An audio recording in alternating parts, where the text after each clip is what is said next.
The alarm systems across Gateway Alpha screamed into the darkness of space. Captain Jake Morrison ran down the metal corridor of the EDF Defender, his boots clanging against the floor. His crew was already at their stations when he burst onto the bridge. "Report," Jake said, sliding into his command chair. His second officer, Lieutenant Sam Peterson, pointed at the main screen. "Sir, we have multiple contacts. 500 ships just appeared at the edge of the solar system."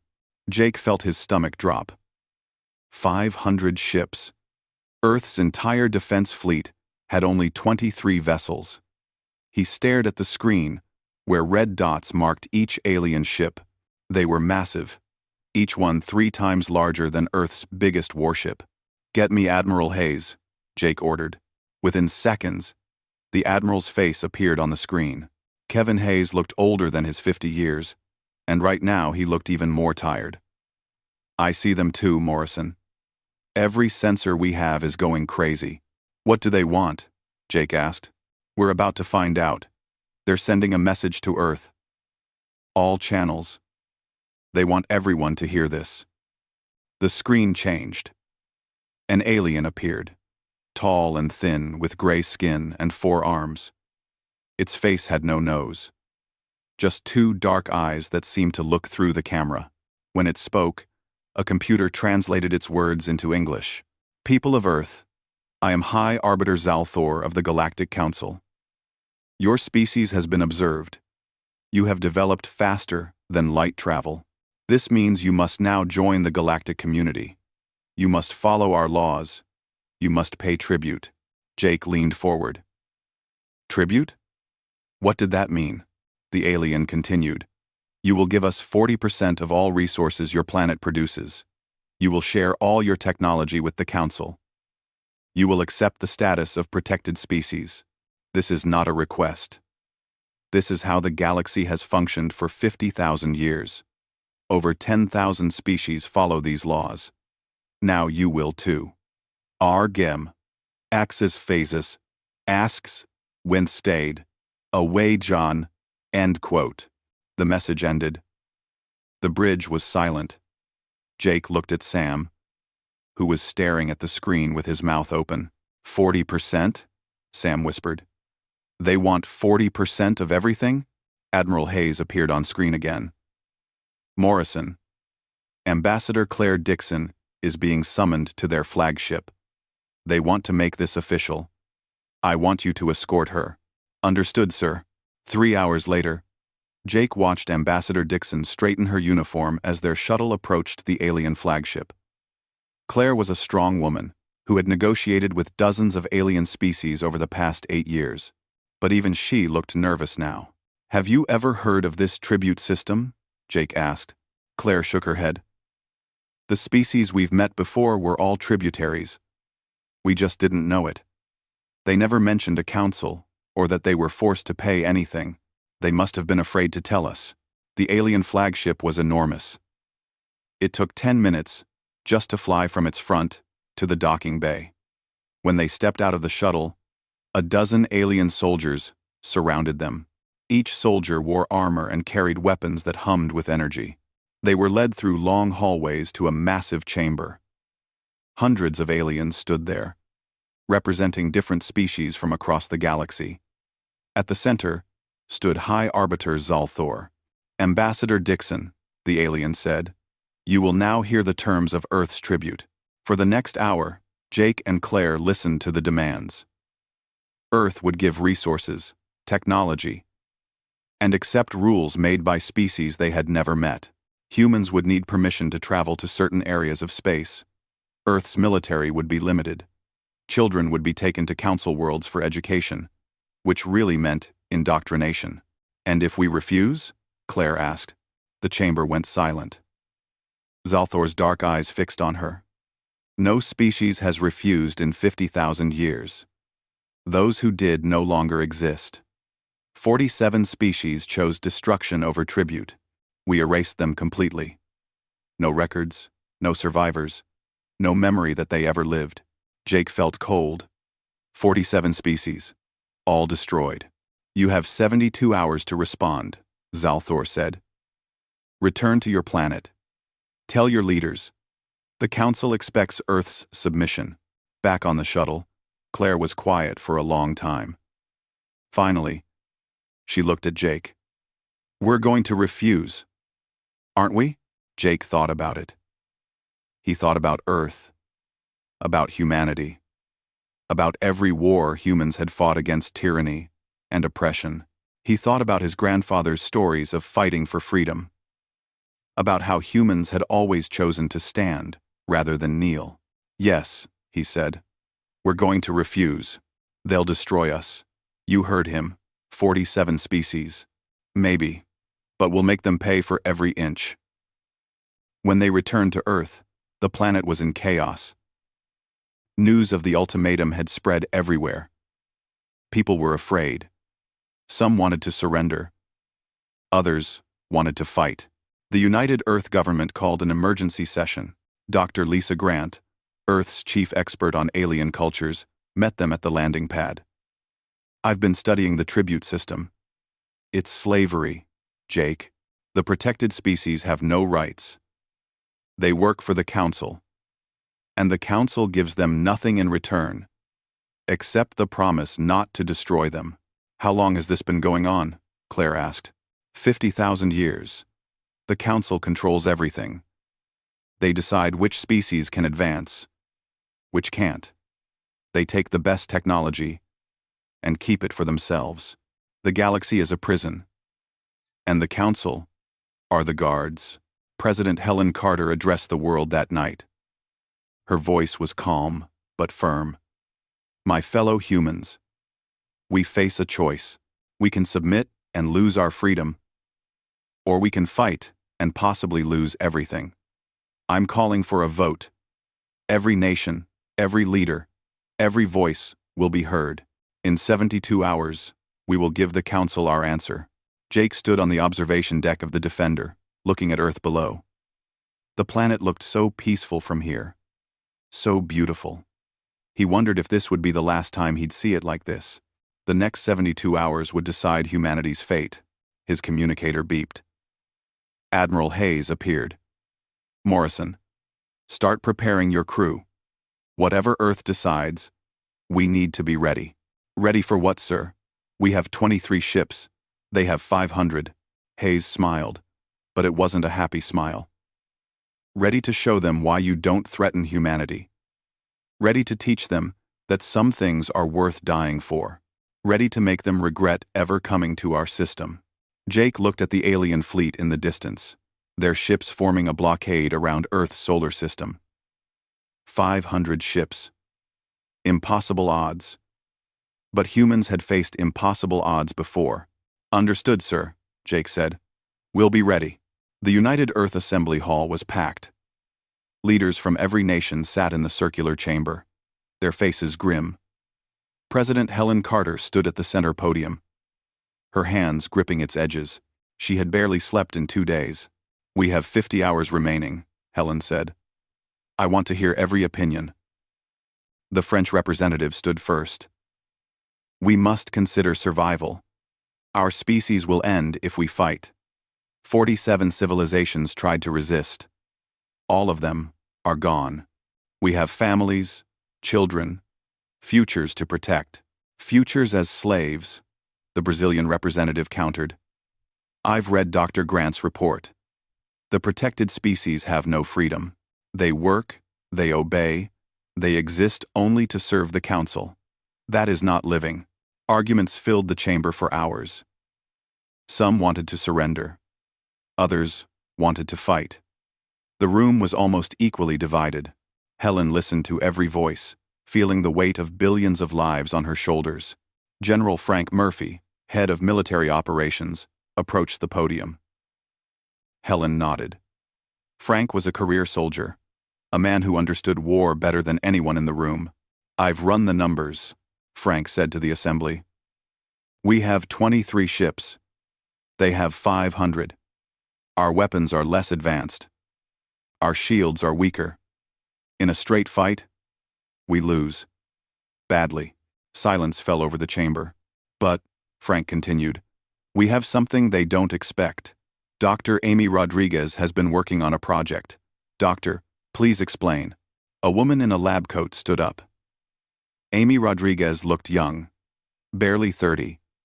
But she was the brightest mind in quantum physics Earth had ever produced. She walked to the podium with a tablet in her hands. For the past 3 years, I've been developing quantum disruption technology, Amy said. It's designed to interfere with energy shields. The alien ships use shield harmonics we've studied from our previous contacts. If my calculations are correct, our quantum disruptors could disable their shields. Could? Someone asked. You mean it's not tested? Amy's face was honest. We built one prototype. We tested it on our own shields. It worked, but we've never used it in real combat, and we don't know if their shields are exactly like the ones we've studied.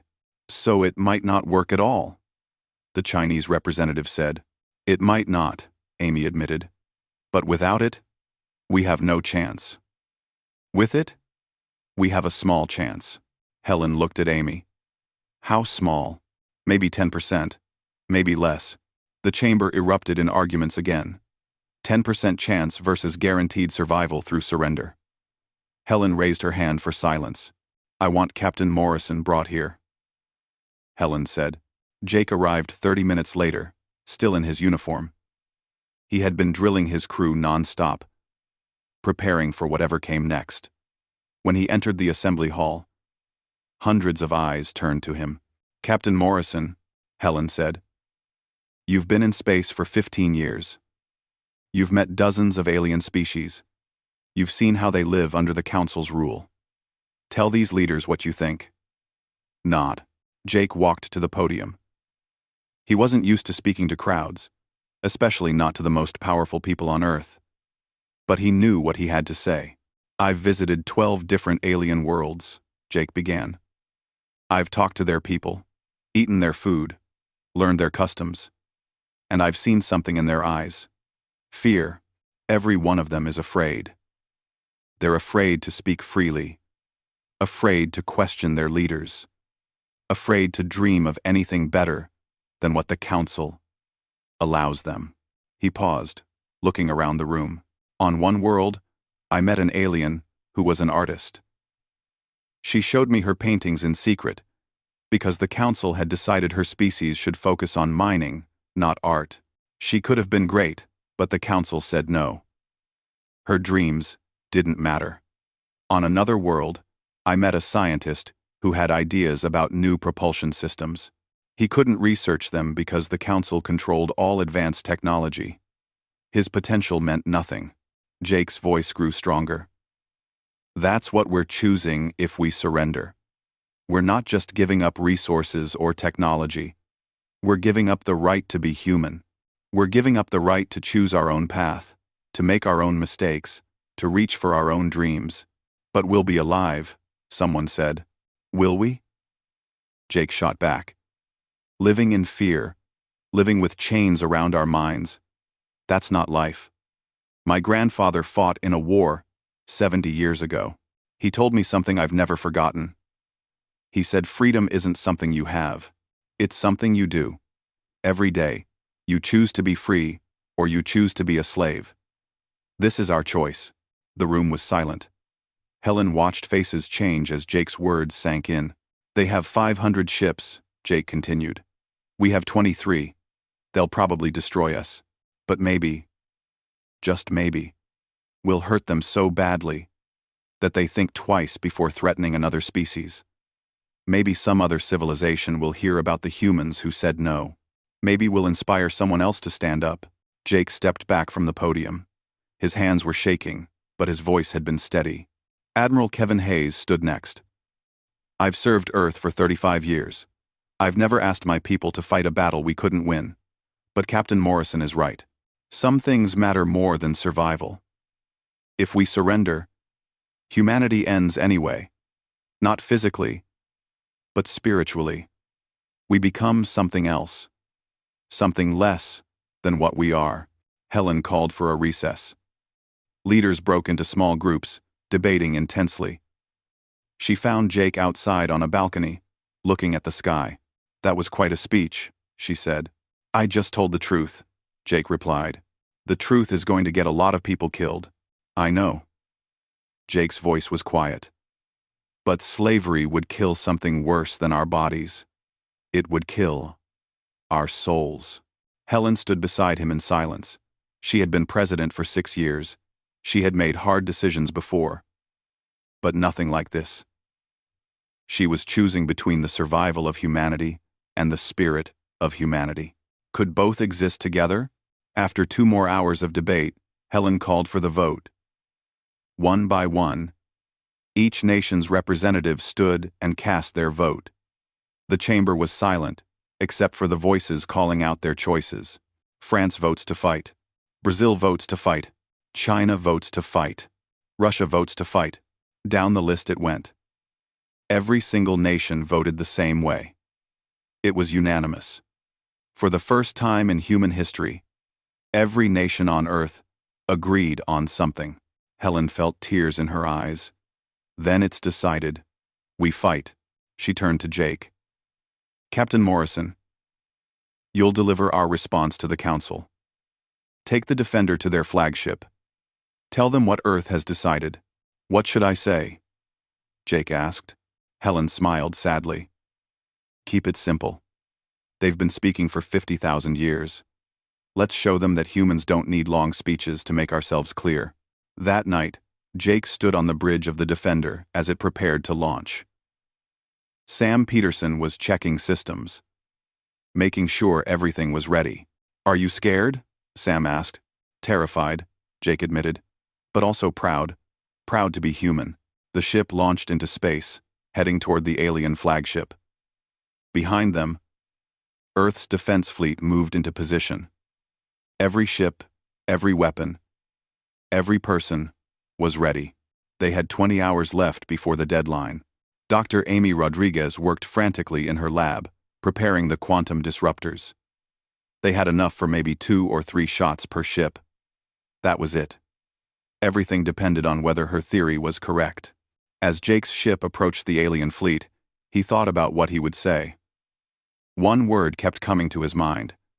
Simple, clear, and unmistakably human. Communications, Jake said. Prepare to broadcast on all channels. I want every species in the galaxy to hear this. The Defender moved slowly through the sea of alien warships. Jake sat in his command chair, watching 500 vessels surround his single, small ship. Each alien warship bristled with weapons, their hulls covered in armor that could withstand anything Earth could throw at them. They could destroy us with one shot, Sam Peterson said quietly. They won't, Jake replied. They want their ceremony. They want us to kneel properly. Dr. Lisa Grant stood beside Jake's chair. She had insisted on coming, saying humanity needed a witness to this moment. Her recorder was active, documenting everything. I've studied 47 different first contact scenarios, Lisa said. Every single species that reached this point submitted to the Council. Not one refused.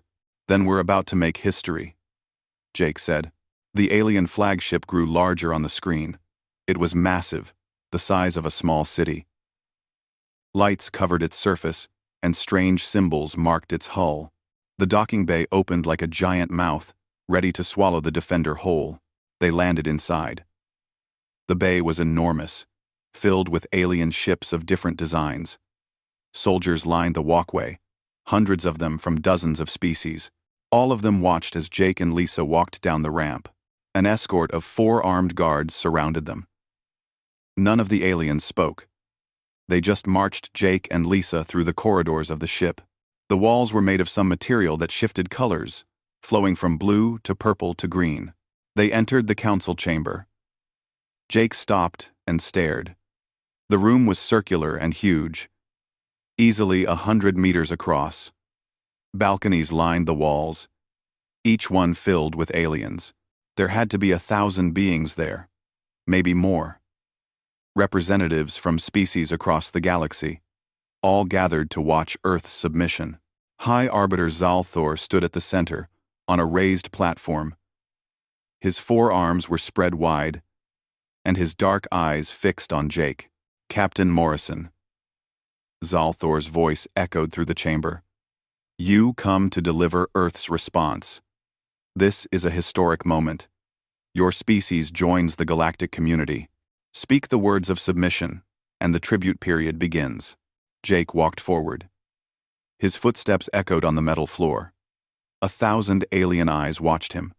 He could feel the weight of their expectations, their certainty that he would kneel, that he would surrender, that humanity would become another tributary species. He reached the center of the room and stopped. He didn't kneel. He stood straight, shoulders back, looking directly at Zalthor. "I'm here to deliver Earth's response," Jake said. His voice was clear and loud. "The people of Earth have voted. Every nation, every leader, every representative agreed. We have one word for your tribute demand." The chamber was silent. Zalthor leaned forward. "Speak the word of acceptance." "See." Jake took a breath. This was it. This was the moment that would define humanity's future. "No."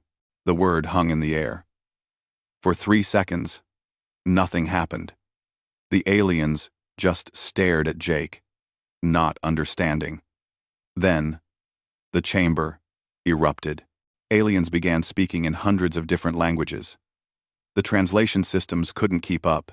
Zalthor's face changed, his skin turning darker, which Lisa had told Jake meant anger in his species. "What did you say?" Zalthor demanded. "No," Jake repeated. "We refuse. We will not pay tribute. We will not submit. We will not become a protected species.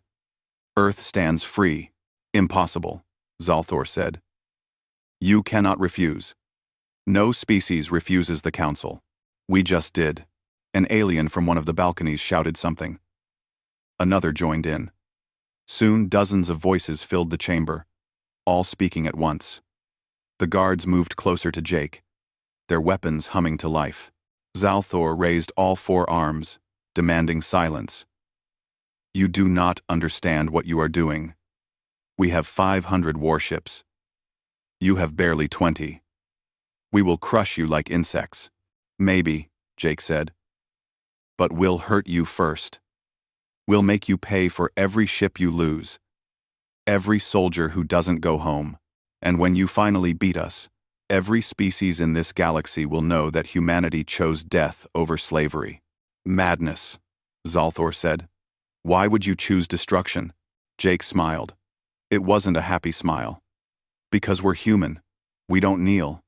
We don't bow. We don't submit.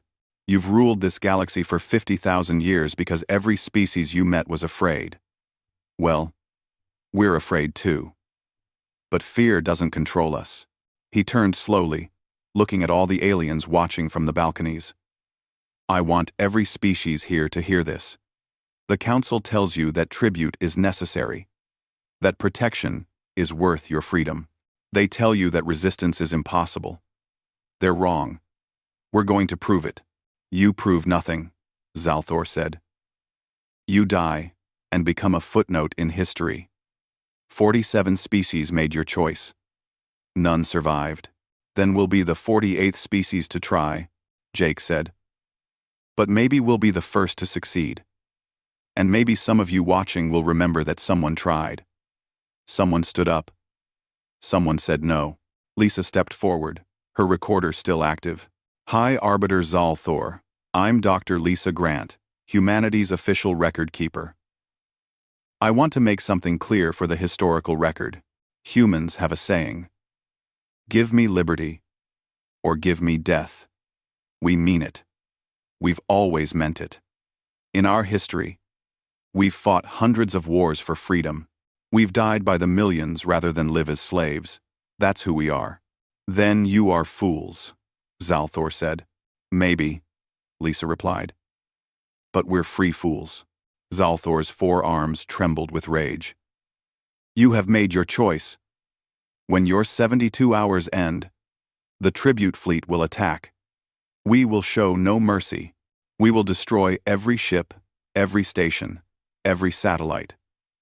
Then, we will blockade your planet until you beg for the mercy of submission. We won't beg, Jake said. Everyone begs eventually.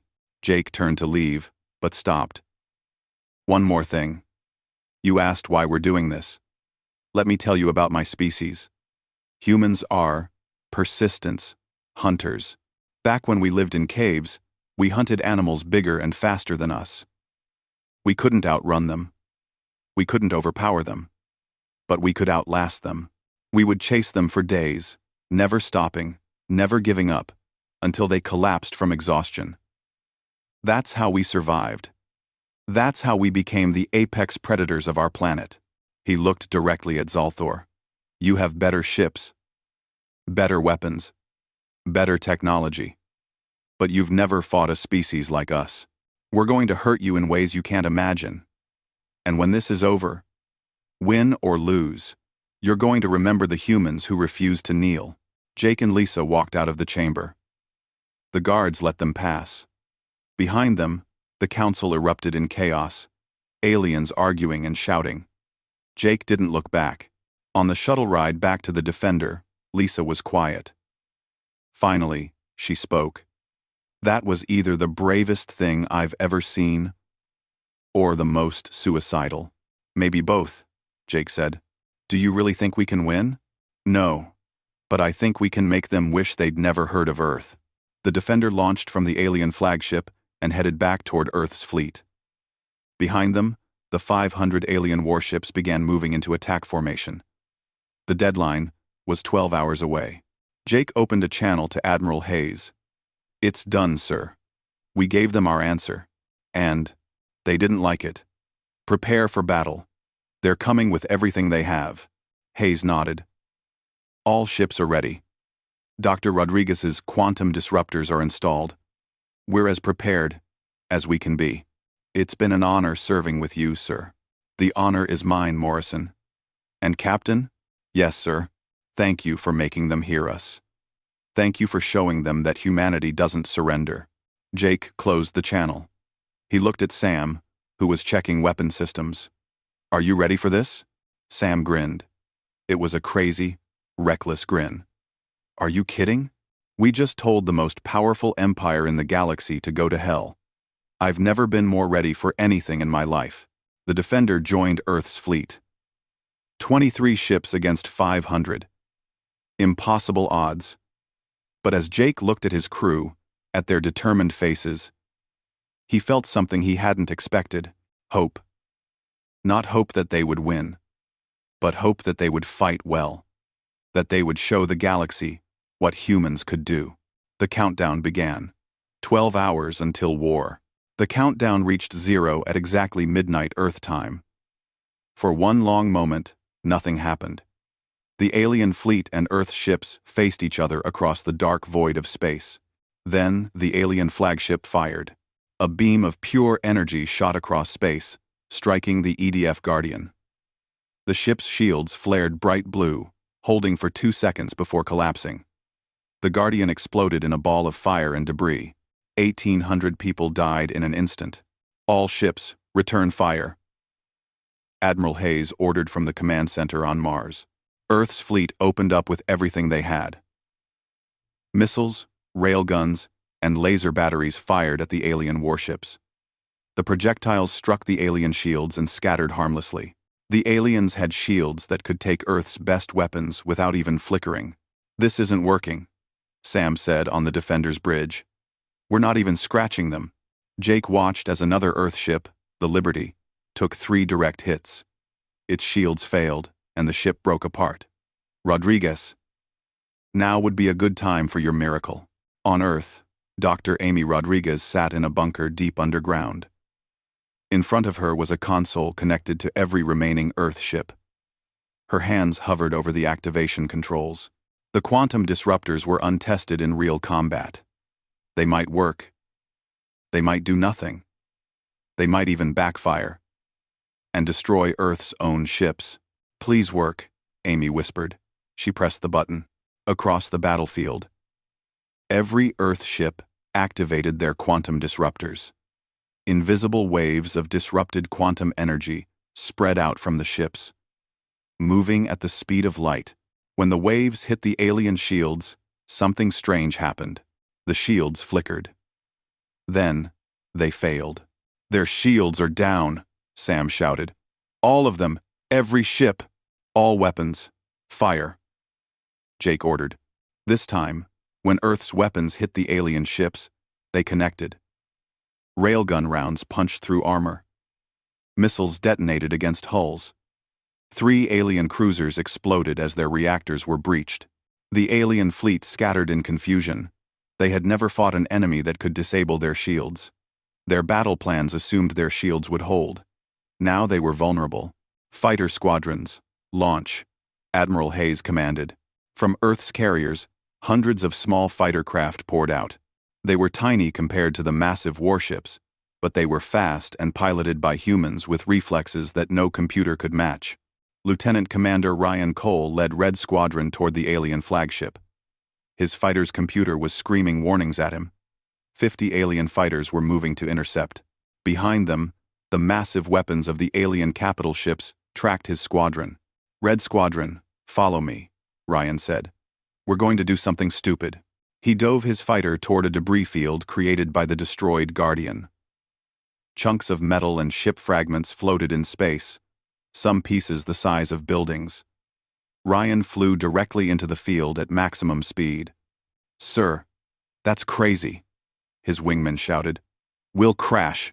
"That's the point," Ryan said. "They think we're crazy. Let's prove them right." The alien fighters followed, but their computers couldn't calculate a safe path through the debris at high speed. Ryan twisted and turned, his human instincts guiding him between the floating chunks of metal.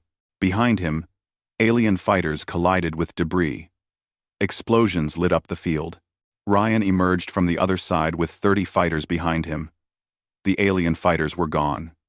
"See? Stupidity works." On the Defender, Jake watched the battle unfold.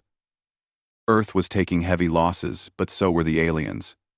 For every Earth ship destroyed, 4 or 5 alien ships went down. The odds were shifting.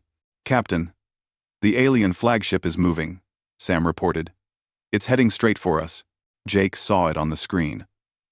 The massive flagship was accelerating. All weapons charged. High Arbiter Zalthor wanted revenge for the insult Jake had delivered. "Helm, take us toward them," Jake ordered. "Sir?" The pilot looked confused.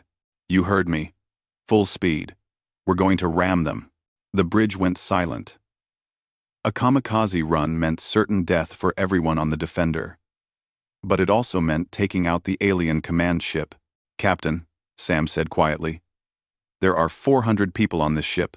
I know. And there are 8 billion people on Earth. This is how we protect them." Jake opened a ship-wide channel. "All hands. This is the captain. I'm ordering a collision course with the alien flagship. I'm giving everyone 60 seconds to reach the escape pods. That's an order. Abandon ship." "Sir, I'm staying," Sam said. "Me too," the weapons officer said. One by one, Jake's bridge crew refused to leave. Across the ship, most of the crew made the same choice. They had come here to fight for Earth. They would stay until the end. The Defender and the alien flagship raced toward each other. Distance closed rapidly. The alien ship fired everything at the Defender.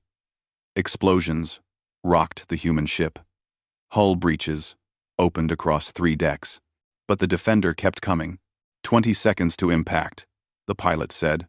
Her hands were steady on the controls. Then Captain Megan Stone's voice came over the radio. "Morrison, change course." "That's my target." Jake looked at his screen. The EDF Warrior, humanity's second-largest ship, was cutting across space at full speed. It was already badly damaged, trailing atmosphere and debris. Half its hull was black with fire damage. "Stone, stand down," Jake ordered. "Sorry, Captain. My ship is already dying. Might as well make it count. Tell my daughter I love her."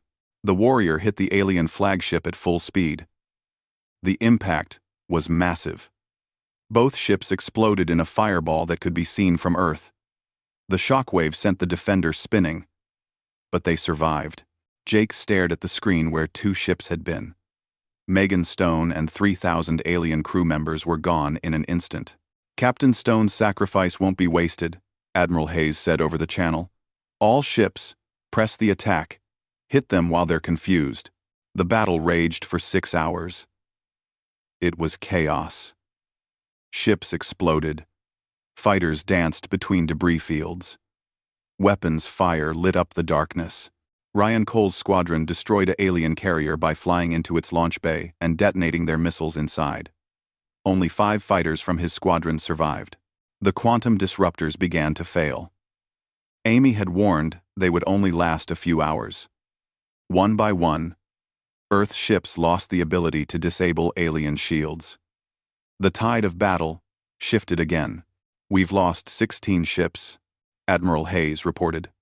7 remain. The aliens have lost 93 ships, but they're adapting. They know about the disruptors now. They're modifying their shields. Jake's ship shook as another blast hit their failing shields. "How long can we hold? Maybe an hour? Maybe less." On the alien command cruiser, now serving as the flagship after Zalthor's ship was destroyed, the High Arbiter was wounded, but alive. His armor was cracked, and one of his arms was broken. But his eyes burned with rage. "Impossible," he kept saying. "This is impossible. How are they fighting so well?" His tactical officer showed him the loss ratios. "High Arbiter, we've lost 93 ships to their 16. That's almost a 5-to-1 loss ratio. The tribute fleet has never suffered such losses. Never. They're primitive. Their technology is inferior. Yes, but their tactics are unpredictable. They use maneuvers our computers cannot calculate. They sacrifice themselves without hesitation. They fight like... one. Like what? Like they have nothing to lose." Zalthor looked at the tactical display. Earth's remaining 7 ships were still fighting, still launching attacks, still refusing to surrender. His fleet had over 400 ships left. They would win. But the cost... "Continue the attack," Zalthor ordered. "Destroy them all." On the Defender, Jake watched their shield strength drop to 5%. They had maybe one more hit before the shields failed completely. "Sir, incoming transmission," Sam said.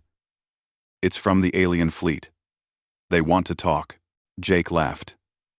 It was a bitter, exhausted laugh. Now they want to talk.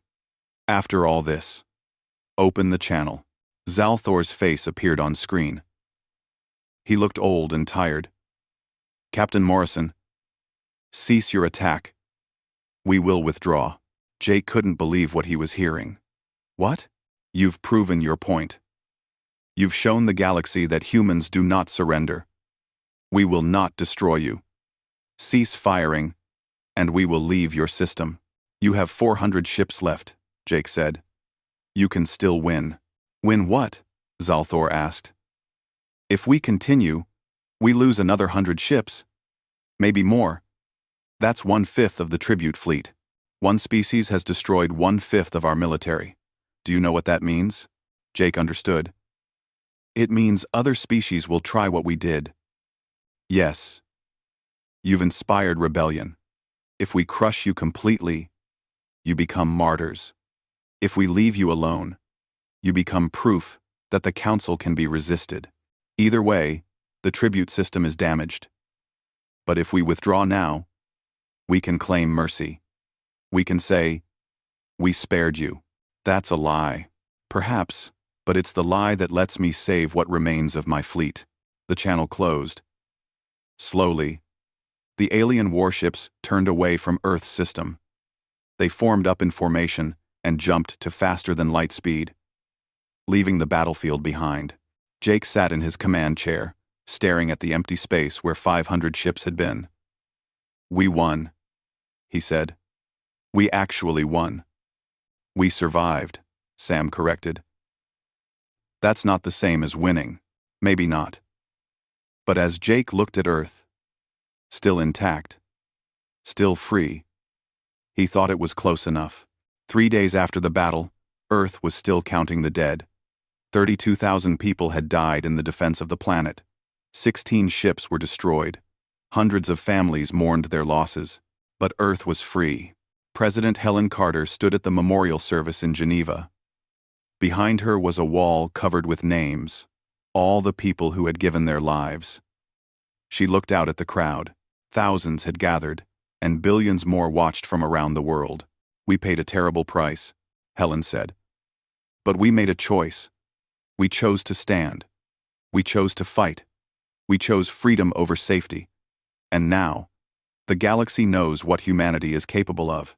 News of the battle had spread across space faster than anyone expected. Within 48 hours, every species in the galaxy had heard the story. Humans had said no to the Galactic Council. Humans had fought the tribute fleet and forced them to retreat. Humans had survived.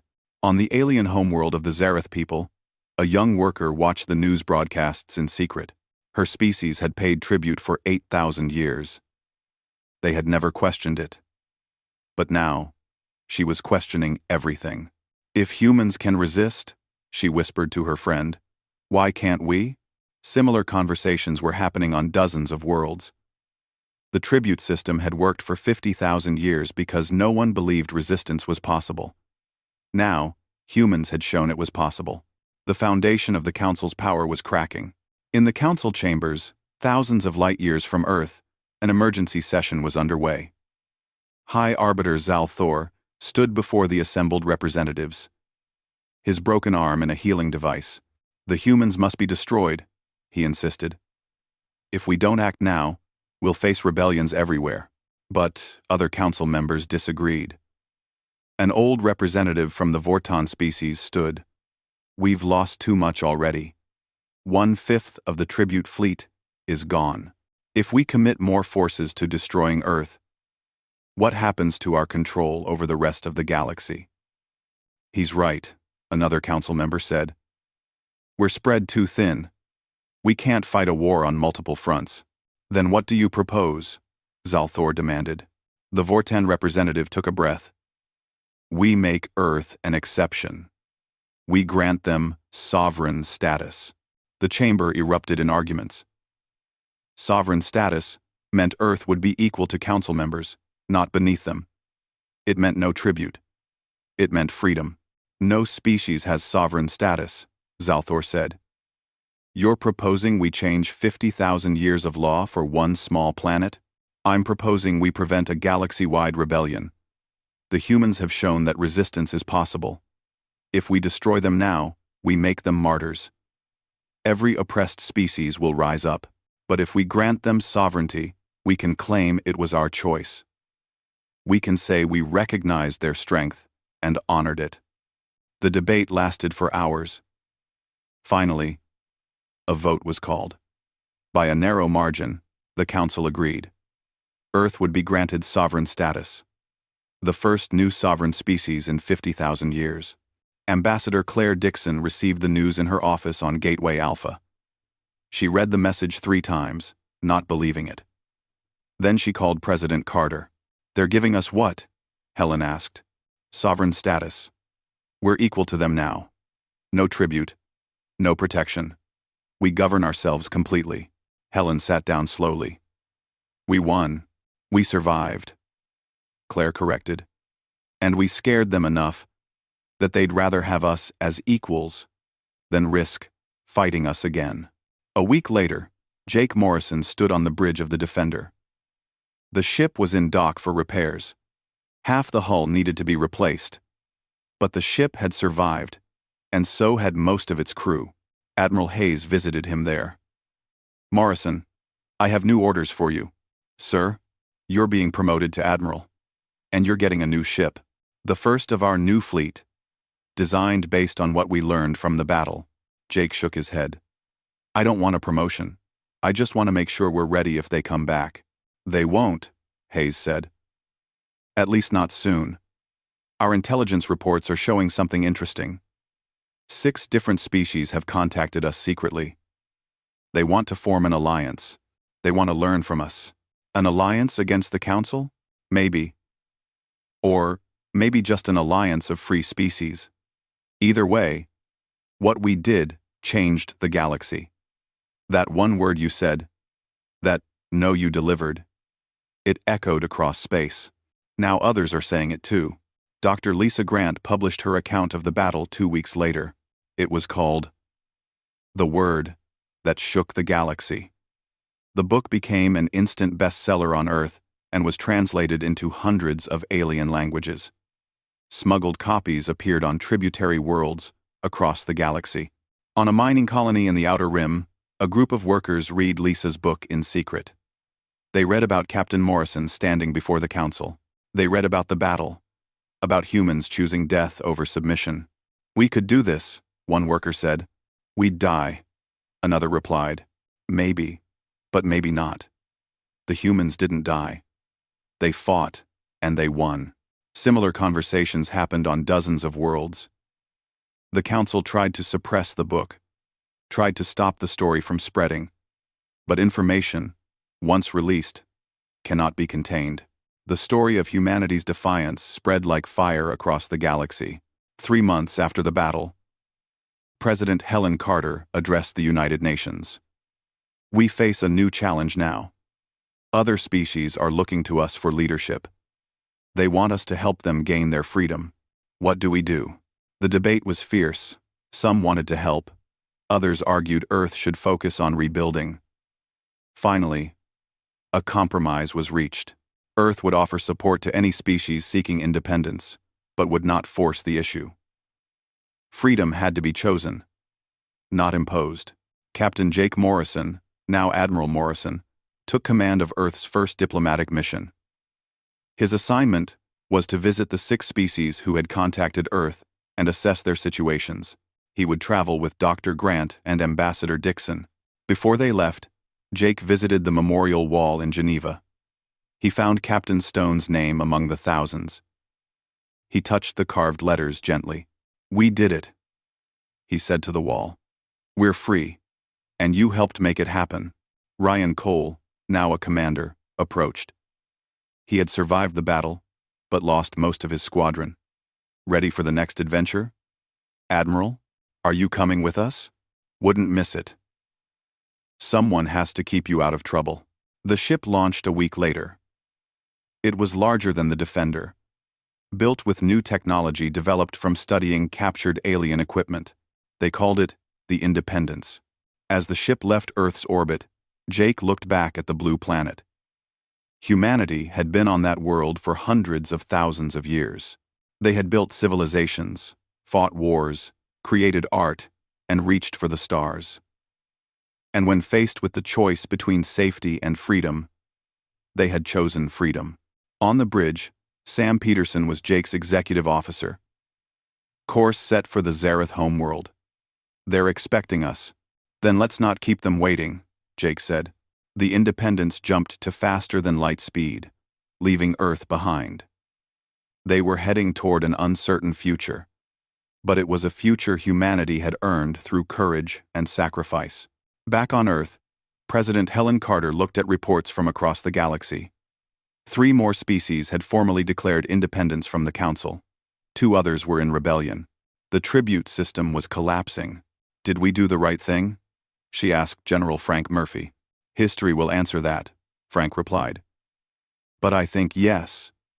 We showed the galaxy that tyranny can be challenged. We proved that freedom is worth fighting for." Helen thought about the 32,000 people who died in the battle.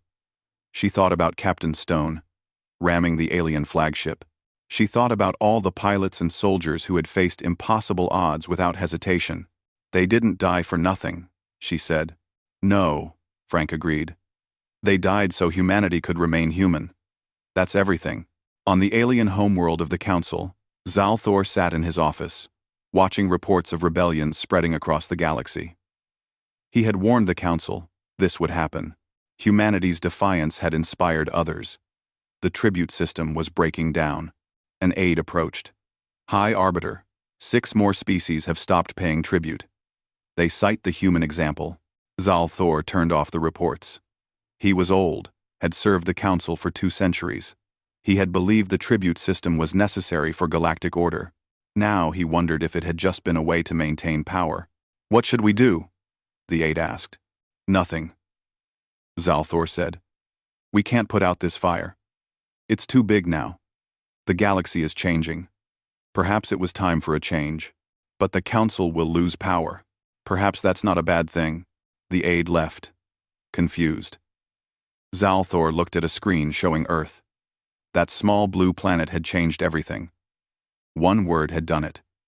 Just one simple word. No. Such a small word, but it had destroyed an empire that lasted 50,000 years. Zalthor had to respect that, even though it had cost him everything he believed in. Across the galaxy, on thousands of worlds, beings looked up at the stars and thought about the humans who had refused to kneel. They thought about freedom and what it meant. They thought about the price of liberty and whether it was worth paying. Many decided it was. The galaxy was changing. The old order was dying. And humanity, the newest species to reach the stars, had become the spark that lit the fire of revolution. In a small apartment on Earth, a child asked her mother, "What does freedom mean?" The mother smiled. "It means no one can tell you who to be. It means you get to choose your own path. It means saying no when something is wrong, even if saying no is dangerous." Like what Captain Morrison did? Exactly like that. The child thought about it. "When I grow up, I want to be brave like that." "You can be," the mother said. "That's what freedom gives you. The choice to be brave." And across the galaxy, in 1,000 different languages, on 100 different worlds, beings were making the same choice. They were choosing to stand. They were choosing to fight. They were choosing to say that simple, powerful word that had changed everything. No. The word that frightened the Galactic Council. The word that freed a galaxy. The word that proved courage could overcome any odds. Humanity's one-word response had become the rallying cry of a revolution. And the galaxy would never be the same.